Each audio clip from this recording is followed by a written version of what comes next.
Coir Board ജീവനക്കാരെ ജോളി മധുവിന്റെ transfer റദ്ദാക്കിയത് ജോളി ആശുപത്രിയിലായതിനു ശേഷം ആഗസ്റ്റിലാണ് ട്രാൻസ്ഫർ ഓർഡർ നൽകിയത്. ഓർഡർ കിട്ടിയ സമയത്ത് തന്നെ റദ്ദാക്കാനുള്ള അപേക്ഷ നൽകിയിരുന്നതായി കുടുംബം പറഞ്ഞു. എന്നാൽ ഫെബ്രുവരി 4-ാം തീയതിയാണ് ട്രാൻസ്ഫർ റദ്ദാക്കിയ ഓർഡർ വന്നത്. ജോളിയുടെ ട്രാൻസ്ഫർ റദ്ദ് ചെയ്തിരുന്നു എന്നായിരുന്നു കയർബോർഡിന്റെ വിശദീകരണം.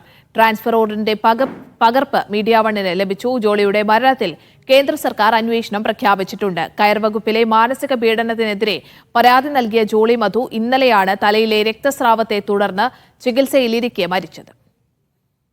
ലിഡിയ ജേക്കബ് വിവരങ്ങൾ പങ്കുവയ്ക്കാൻ ചേരുന്നുണ്ട്. ലിഡിയ, കയർബോർഡിലെ മാനസിക പീഡനത്തെക്കുറിച്ചൊക്കെ നിരന്തരം പരാതി നൽകിയിരുന്ന ആളാണ് ജോളി മധു. ഇന്നലെ ജോളിയുടെ മരണവും സ്ഥിരീകരിച്ചു. അതിന് പിന്നാലെ കയർബോർഡിന്റെ ഭാഗത്ത് നിന്ന് ഒരു ന്യായീകരണമൊക്കെ വന്നിരുന്നു. ഇപ്പോൾ ഏറ്റവും പുതിയ വിശദാംശങ്ങൾ എന്താണ്? ഈ ഓർഡറിന്റെ പകർപ്പിലൊക്കെ നിന്ന് എന്താണ് വ്യക്തമാകുന്നത്?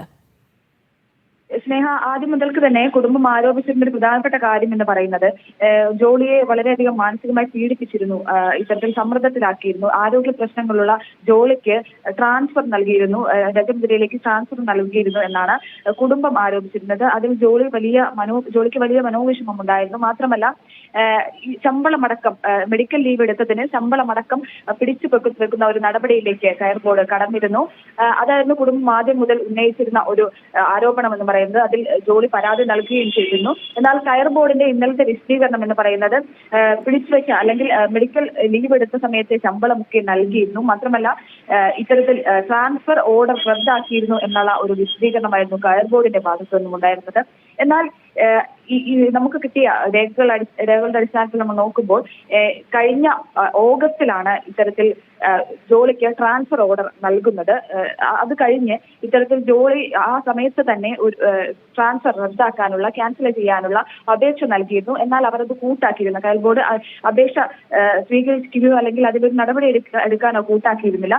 ശേഷം ഈ കഴിഞ്ഞ 4-ാം തീയതി, ഫെബ്രുവരി 4-ാം തീയതിയാണ് ജോളി ആശുപത്രിയിലായതിനു ശേഷം, ജോളിക്ക് ഗുരുതരാവസ്ഥയിൽ ആശുപത്രിയിൽ ജോളിയെ പ്രവേശിപ്പിച്ചതിന് ശേഷമാണ് ഇത്തരത്തിൽ ട്രാൻസ്ഫർ ഓർഡർ റദ്ദ് ചെയ്തുകൊണ്ടുള്ള ഒരു ഓർഡർ ഇറങ്ങുന്നത്.